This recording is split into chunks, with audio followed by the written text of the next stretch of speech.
Bienvenidos al Arte de la Consultoría según Adira. En este episodio estaremos conversando con Ivonne Bueno sobre el modelo de prevención de infracciones y los desafíos para implementarlo. Esto es el Arte de la Consultoría según Adira.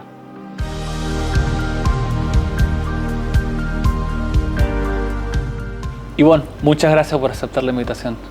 En esta oportunidad nos gustaría conversar contigo sobre el modelo de prevención de infracciones y creo que la primera pregunta con la que debo partir es ¿qué es el modelo de prevención de infracciones? Bueno, un programa de cumplimiento o un programa de prevención de infracciones es un programa que contempla un conjunto de procedimientos, de controles, de política, etcétera, para, en el fondo, como su nombre lo indica, prevenir que se cometan ciertas irregularidades o vulneraciones, en este caso, en materia de protección de datos personales. Para las personas jurídicas que finalmente son las que tienen que implementar este modelo o programa de cumplimiento, ¿cuáles son los principales beneficios que tiene implementarlo? Siempre encuentro que para estas cosas es muy bueno tener un modelo, tener un programa porque ordena la casa. Okay. En el fondo detecta cuáles son las brechas de incumplimiento, en el fondo detecta cuáles son los datos que estoy en el fondo manejando, qué tipo de datos tengo, quiénes son los responsables. En el fondo te crea un diagnóstico, en principio, para tú poder empezar a tomar todas las medidas adecuadas para ir en cumplimiento de la ley, en este caso. Por lo tanto, lo primero es ordenar la casa. Te refleja, identifica cuáles son los riesgos que tiene. Y además, y lo más importante, propende a concientizar a las personas. Y no solamente a las personas que lo van a ejecutar directamente, sino también, la idea es que también concientice, digamos, a los altos ejecutivos para que de ahí hacia abajo se cumpla. Entonces, en el fondo también te da una hoja de ruta de cumplimiento de cómo prevenir, en el fondo, que se cometan estas infracciones. Y bueno, por lo menos en Chile ya existe un modelo de prevención, pero sí, es el modelo de prevención de delitos asociado a la ley 20.393 y a la ley de delitos económicos. ¿Cuáles son las diferencias, las similitudes? ¿Por qué en tu consideración crees que decidieron hacer dos distintos y no fusionarlos? Cuéntame un poco acerca de, tengo un modelo, ahora tengo que tener dos modelos, o ¿qué podemos conversar de esas diferencias? Bueno, el modelo de prevención de infracciones en materia de protección de datos es una especie de este gran modelo o de este gran atmósfera o mundo del compliance. Okay. Por lo tanto, esta es una aplicación de eso. Y efectivamente, para poder cumplir la ley hay que tener un modelo específico de prevención de infracciones, en ese caso. Pero lo importante en esto es que esos modelos igualmente conversan.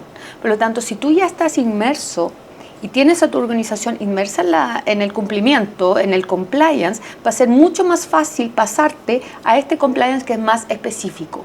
¿Por qué? Porque ya levantaste información que vas a poder utilizar en ese programa, ya has concientizado a las personas acerca de tomar ciertas medidas para prevenir. Siempre lo importante de los compliance es prevenir, para que no se vaya a cometer alguna infracción desde antes. Bueno, en el otro se refiere a delitos, claro. En este se va a referir a infracciones, pero así todo, esto es una especie, una relación de género-especie. Por lo tanto, esta va a ser más específica. Se va a referir a infracciones que van a tener, en el fondo, van a estar asociadas a multas. No son delitos per se. Pero no obstante, contempla y tiene muchas áreas en común con el compliance en general. Por lo tanto, insisto, si tú ya tienes implementado un compliance, va a ser mucho más fácil, en muchos términos. ¿Y qué pasa con estas organizaciones que a partir de la promulgación de la Ley de Protección de Datos Personales tomen la decisión de empezar a implementar un programa de cumplimiento, empezar a implementar un modelo de prevención de infracciones? ¿Cuáles tú crees que son los desafíos? ¿Cuál debe ser por lo menos la fase 0? Inclusive antes de hablar de la fase 1 de implementar un modelo de prevención. ¿Qué es los desafíos, lo principal que la empresa debería enfocarse como hoja de ruta para empezar a implementar un modelo de prevención de infracciones? Bueno, eso un poco va de la mano con la pregunta que me habías hecho anteriormente. Lo primero es realizar un diagnóstico. saber en qué estamos. O sea, si ya existe un modelo, porque a lo mejor la empresa es internacional y viene aplicando la normativa europea, por lo tanto ya ha avanzado, entonces veamos en qué se diferencia lo que ya está aplicando a lo que contempla la nueva normativa. Si no contempla nada, también va a ser importante, porque vamos a tener que hacer una comparación entre lo que tiene o actualmente, cómo se está haciendo una gobernanza de esos datos en relación a los nuevos estándares que está estableciendo la nueva normativa.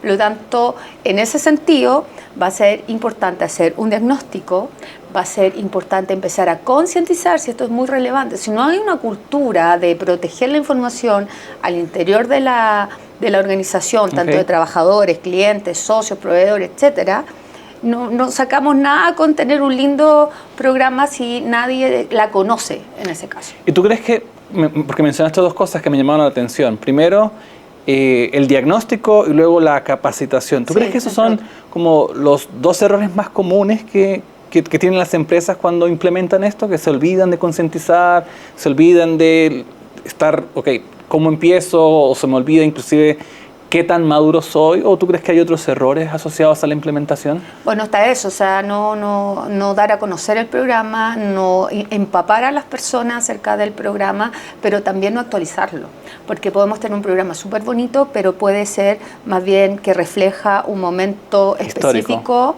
o histórico de la organización, pero que esas organizaciones van evolucionando. Hay áreas de negocios que se van ampliando o se van modificando, y eso también tiene que ir de la mano del programa. El programa o cualquier compliance que tenga una organización siempre tiene que ser dinámico, siempre tiene que estarse actualizando a las nuevas realidades de la compañía. Entonces, ese es un error. Primero, en el fondo, no saber por dónde están, digamos, saliendo las brechas. Perfecto. Dos, no concientizar a la persona. Sumado a esos dos, que son típicos, otro error es no, en el fondo, actualizar los programas de cumplimiento al interior de la organización. Porque los programas, en el momento de realizarse, de elaborarse, después de empezarse a ejecutar, muestran datos históricos y datos actuales de la organización, pero las organizaciones van avanzando, van evolucionando, por lo tanto podría pasar que amplíen sus servicios, lo acorten o implementan o tengan nuevos negocios, y eso va a implicar en el fondo modificar esos programas. Por lo tanto, esos programas importantemente se tienen que actualizar, son dinámicos.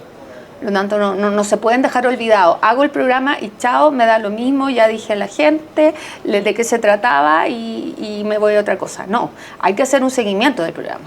O sea, hay que actualizarlo, pero también hay que seguirlo. Hay que hacer una evaluación de cómo está funcionando. Y si no, y si veo que no está funcionando adecuadamente, hacer en el fondo todos los ajustes necesarios. Claro. Y ahí, pensando en esos ajustes, pensando en esas actualizaciones, en buenas prácticas, ¿cada cuánto se debiese revisar este modelo? Entiendo que efectivamente cuando hay nuevos negocios, cuando tengo o cierro negocios, cuando quizás tengo más personas dentro de mi área o modifique finalmente parte del negocio en sí. Pero cuando conversamos de estas actualizaciones, ¿debiesen ser anuales? ¿Debiesen ser semestrales? En tu experiencia, ¿cuál es la buena práctica? Una buena práctica sería cuando lo requiera el negocio o la normativa. Por ejemplo, si hay una modificación en este caso a la ley, sería importante revisar si ese programa de cumplimiento está acorde a la nueva normativa que establece la ley. Por ejemplo, si hay una modificación al interior de la compañía en términos que se agregó un nuevo negocio, una nueva área, se está vendiendo un nuevo producto, se está prestando un servicio, ahí también deberíamos incorporar y revisar ese programa y ampliarlo a esa área también. Y si no hay ninguna de las anteriores, tal vez una vez al año sería una buena oportunidad para revisar, si al menos para ver si está funcionando. ¿Y las concientizaciones también deben ser anuales o tú crees que hay unas periodicidades que sean mucho más relevantes? Ahí va a depender, porque si hay nuevos trabajadores, debería ser parte de su inducción, ¿no es cierto? O sea, tú decirle, mira, además de todo lo que te estoy mostrando y marearlo con tanta información... Es del modelo de prevención de delitos, del código de ética, del reglamento interno... Hasta de entrar al computador, porque todas las empresas tienen forma diferente. También ingresar y decirle, mira... tú estás ingresando acá y también vas a tener que tener mucho cuidado como tú manejas. Acá en esto tú tienes tal privilegio, solo puedes entrar, no le des tu, no sé, invento tu tu clave a otra persona, cuida los datos que tiene, y no solamente los datos que están automatizados, también toda la información que puede estar impresa. Física, claro. La información a veces se olvida. Hoy día, de hecho, hablaba de la información de a veces una persona por error se le queda y es sensible en una impresora. Esa también es información que se debe cuidar. Y a veces todos esos procedimientos no se toman en cuenta. Solo se piensa que esto se refiere a la información que manejamos en un computador. En los sistemas, claro. Exacto. Ivonne, para terminar, ¿qué recomendaciones, literatura, dónde podría comenzar alguien, quizás un encargado de compliance, un oficial de cumplimiento que dice, ok, se me viene una ley y no sé por dónde empezar? ¿Qué apoyo literario existe actualmente? Mira, apoyo en compliance propiamente tal, en protección de datos no he encontrado mucho. Pero, por ejemplo, en España, como están adelantados, la Agencia Española de Protección de Datos sí ha ido dictando o teniendo ciertas instrucciones y también ciertas guías de implementación de esto. Y también hay autores también españoles, también hay autores del compliance en general que se pueden consultar. En Chile va a haber un libro que lo escribió Pablo Contreras, que es un profesor muy connotado de protección de datos, inteligencia artificial, etcétera.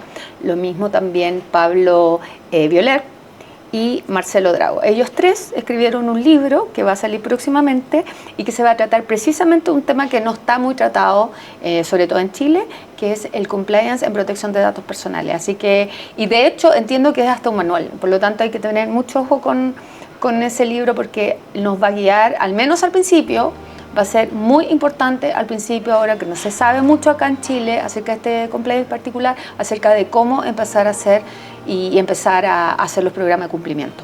Perfecto. Muchas gracias, Ivonne, y gracias por aceptar de nuevo la invitación. Gracias a ustedes por invitarme.